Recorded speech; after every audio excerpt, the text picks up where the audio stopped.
Imagine. It's a Sunday off your way to a housewarming.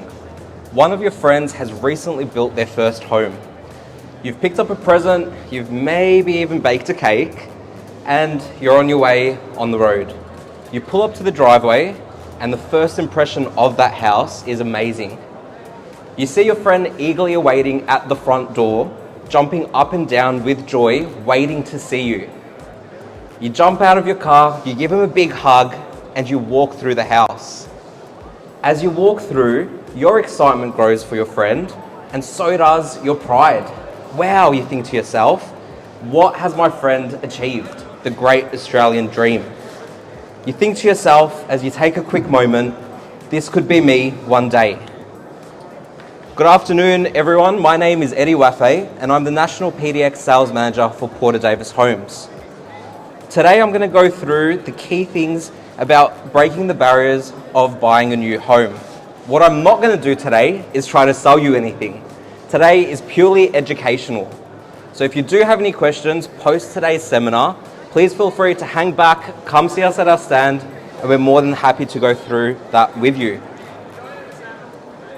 Owning a home can mean different things to different people. For some, it's owning an appreciating asset. For others, it's the ability to put the foundation of how life could and should look like. At Porter Davis Homes, the idea of owning a home goes way beyond construction, design, style, or quality. For us, we believe it is the very cornerstone of life's hopes and aspirations and creates the vision of how life should and could be. It's why, above all, at Porter Davis Homes, we believe that respecting our clients and respecting their dream of home ownership needs to be at the forefront of everything that we do. Now, unless you've rocked up here by accident and you didn't realize this was a house and land expo, then you're probably here because the dream of home ownership is something that's crossed your mind. What we're going to do today is explore that dream of home ownership. We're going to go through the barriers that stop people from coming through and building a new home, and we're going to understand how it is that we can break them and get you there quick. Before we kick off, let's address the elephant in the room.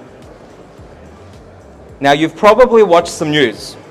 You've probably read some articles, and you've probably heard your friends talk. There's been a lot about the construction industry. There's been a lot about building a home. We've seen things in the news, in news articles, on Facebook, you name it, about interest rates.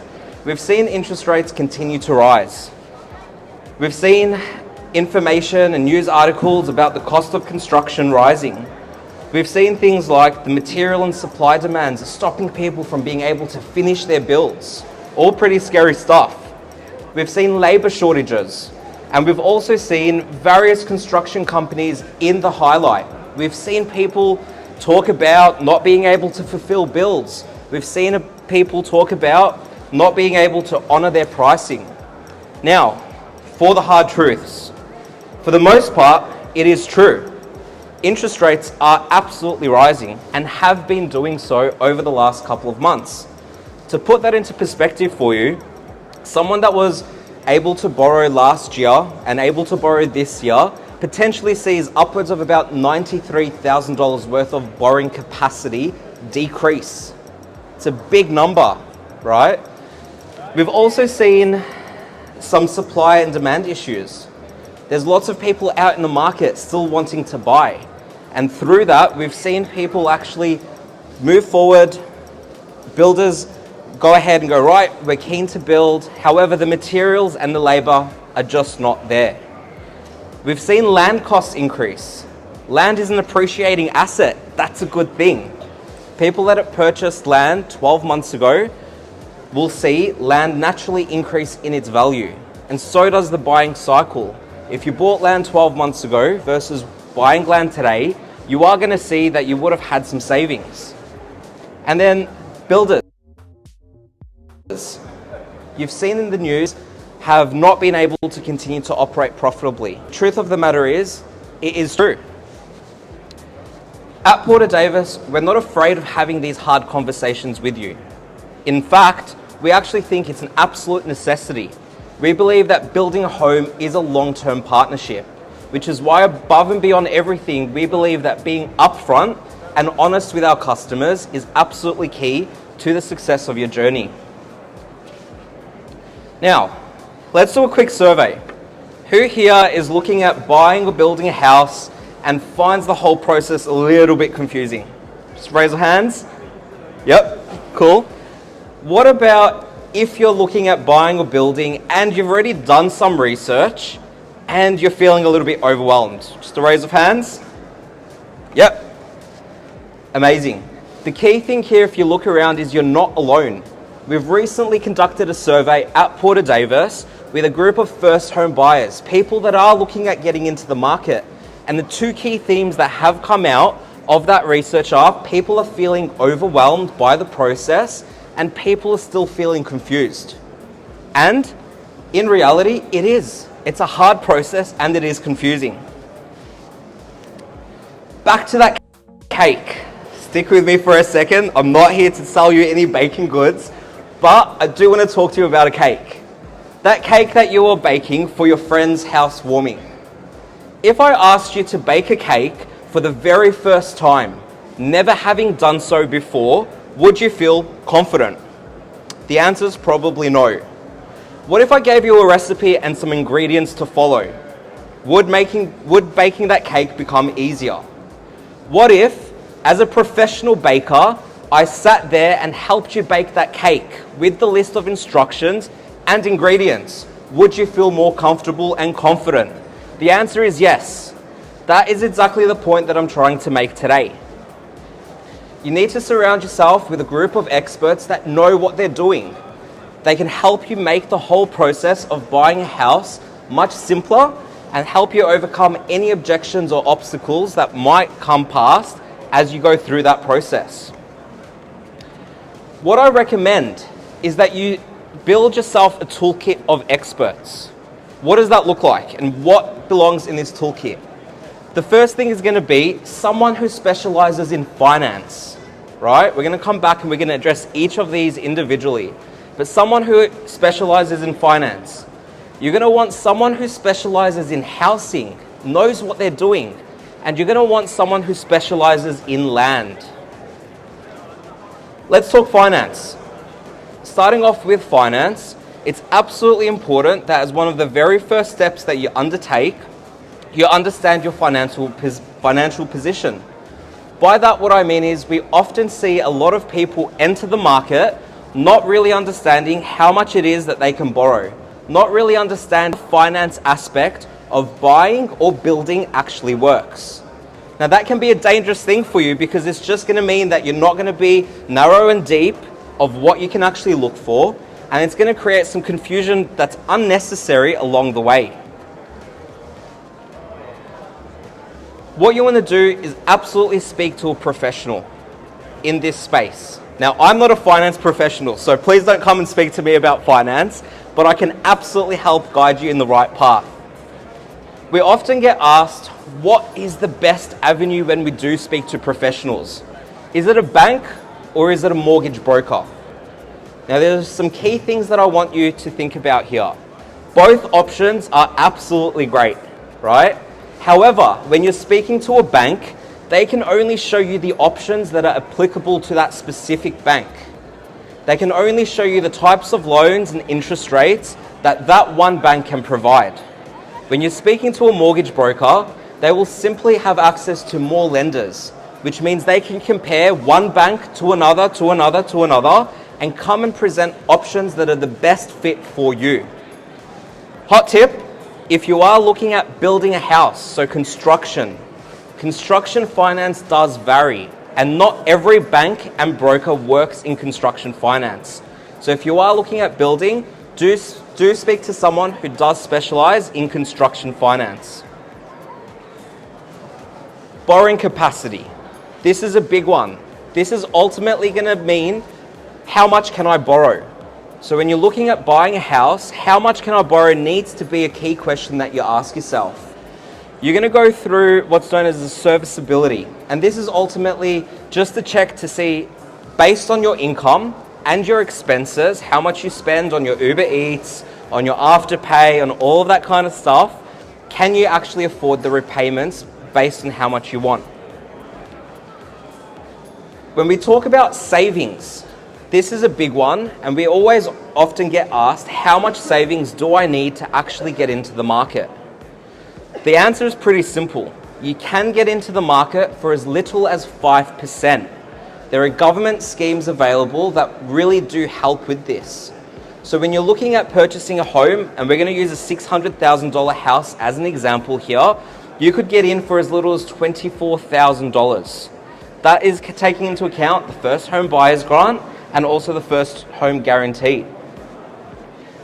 When we look at incentives from the government, it's important to know what it is that you actually qualify for.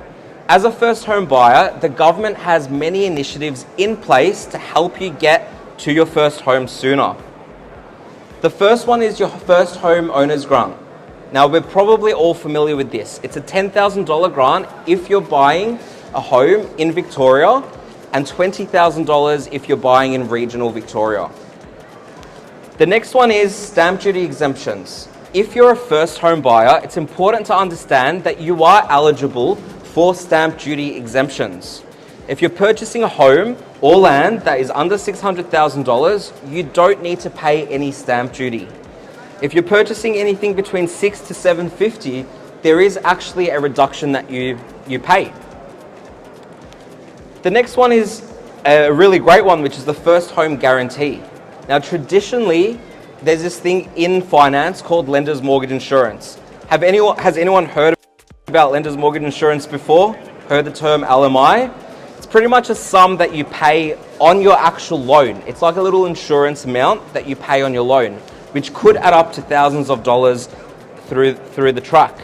Now, what this scheme here does is it actually guarantees up to 15%, which means that you don't need to pay that LMI, which means that you're saving on your home loan, which is pretty cool.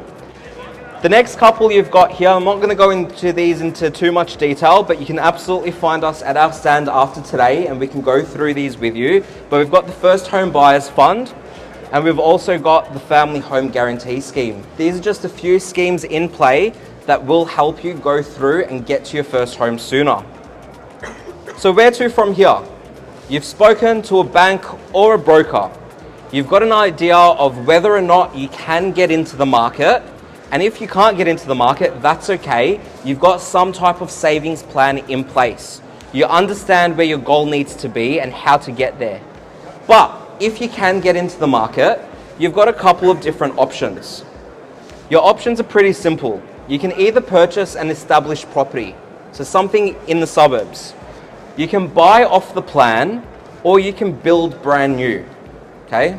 So the three different options. I'm sure there's more, but these are your three key ones. Buying versus building. This is a key one.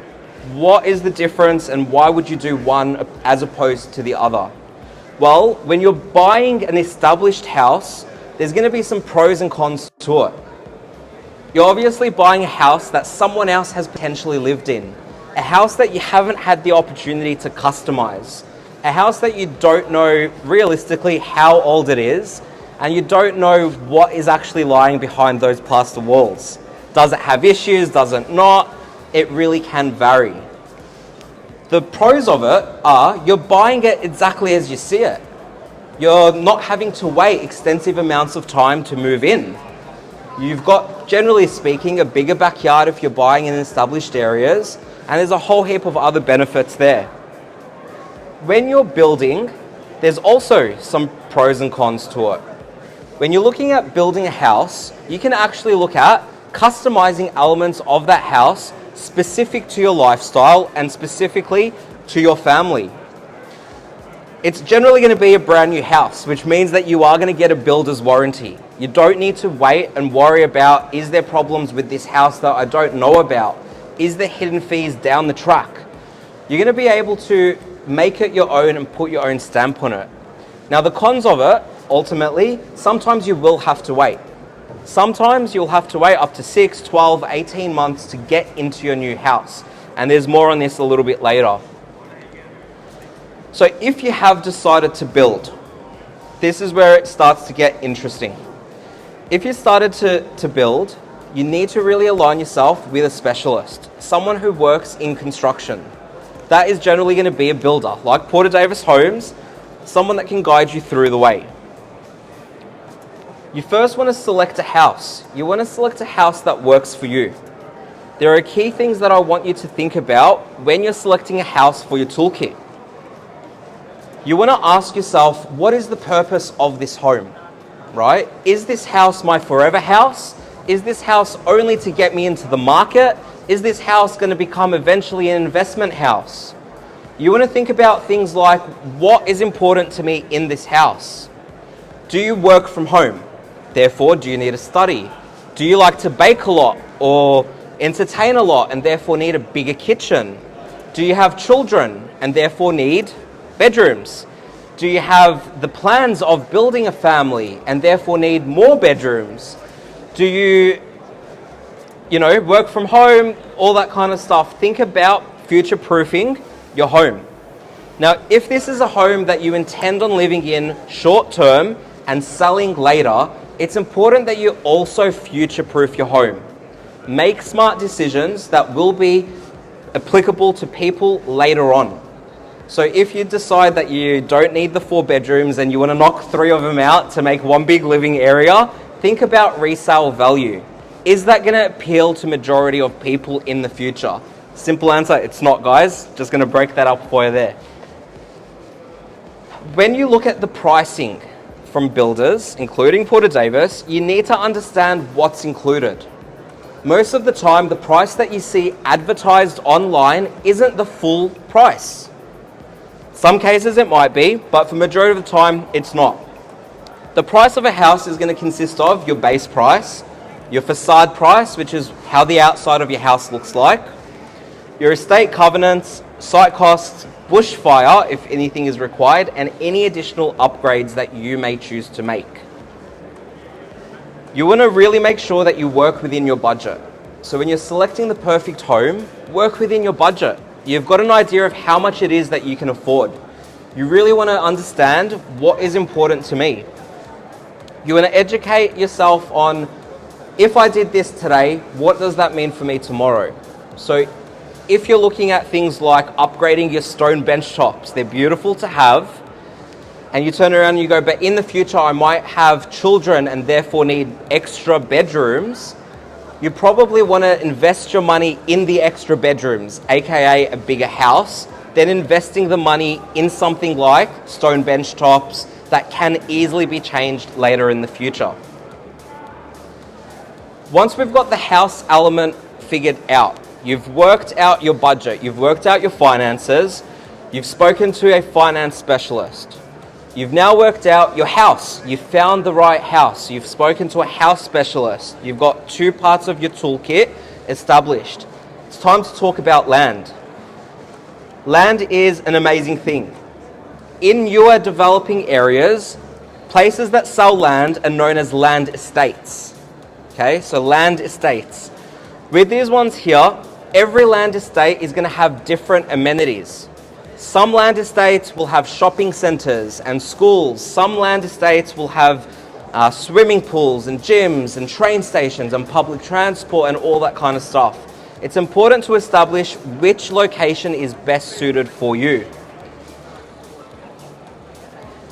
Once you've landed on a location, once you've landed on the estate that you want to live in, it's really important to pick the right block, because picking the right block can actually save you thousands of dollars. And here's why. When you pick a block, there are some key items that you want to look out for.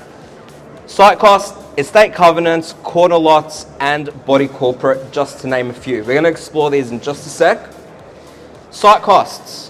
When you build a house, to make this as simple as possible to understand, the construction company needs a flat surface to be able to build the house.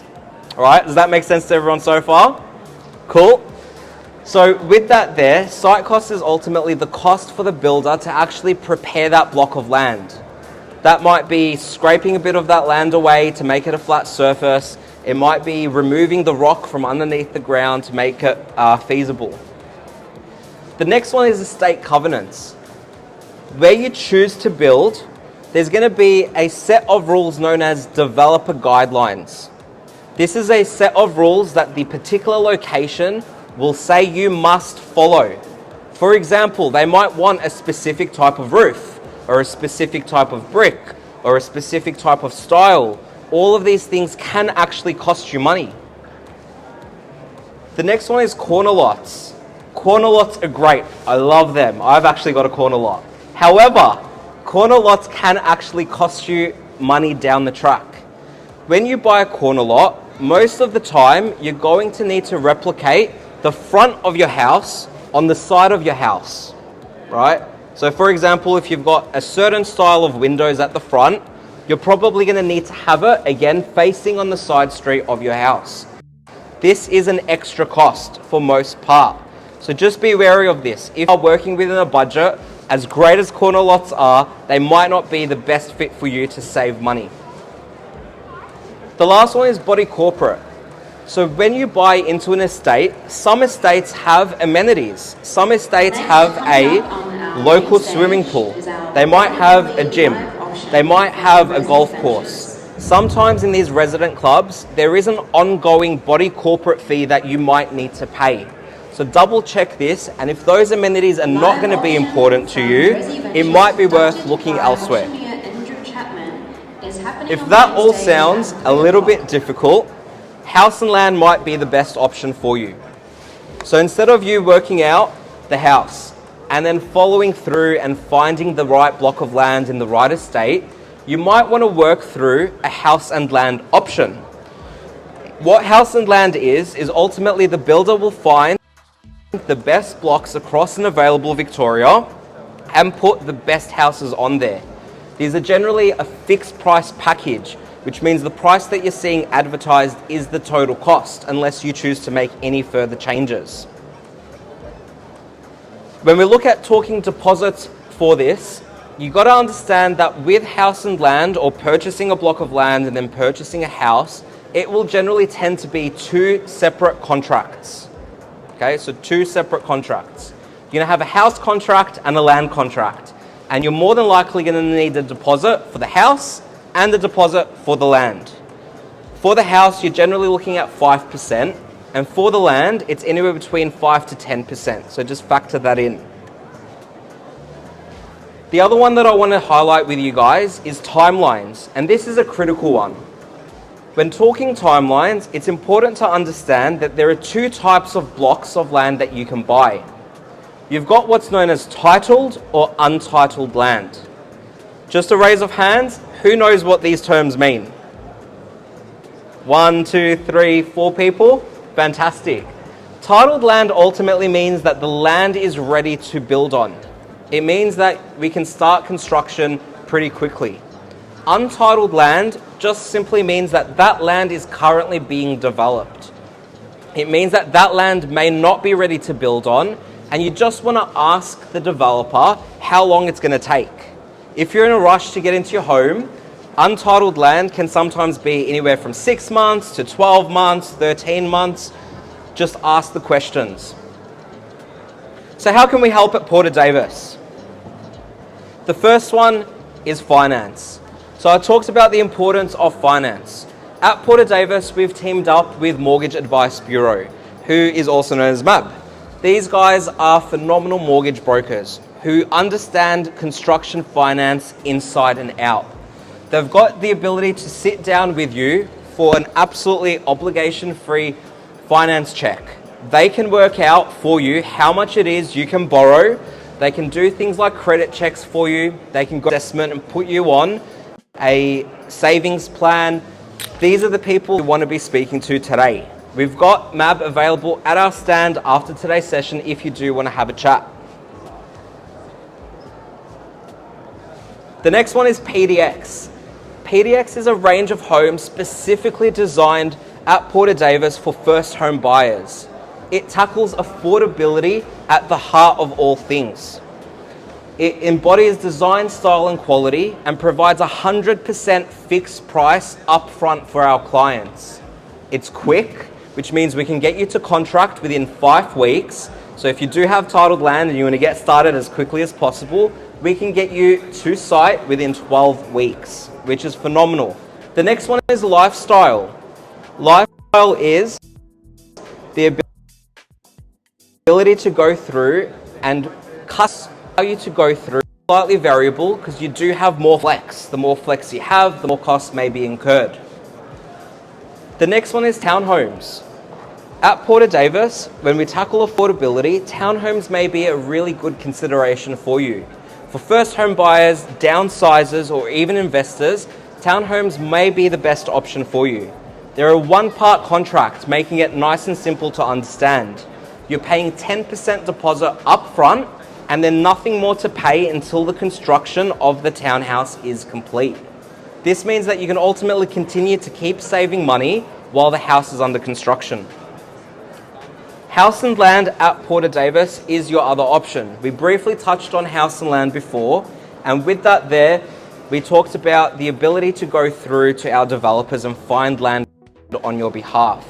At Porter Davis, we absolutely specialise on that and have key developer networks that can find you the best blocks in Victoria with the best houses at 100% fixed price. And then lastly, we've got Porter Davis Real Estate. With Porter Davis Real Estate, this is like buying an established house, except you get all the perks of a brand new build. These houses are ready to move into within 30, 60, 90 days for the most part. They are a one-part contract, which means you only pay 5% up front and 95% at the end when you get the keys to your house. They are 100% full turnkey and fixed price, so may be a good option if you're a first home buyer or an investor that wants the absolute simplest path. So, I'll kick over to my friends over there just to show you a little bit about what we're about, and we'll open up for any questions after the seminar.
That's a wrap, guys. Thank you very much for participating in today's seminar. We are in the middle over there. If you guys do have any follow-up questions, there is a team of us waiting to go through and answer anything that you might have. Thanks again, guys, and enjoy the rest of your Saturday.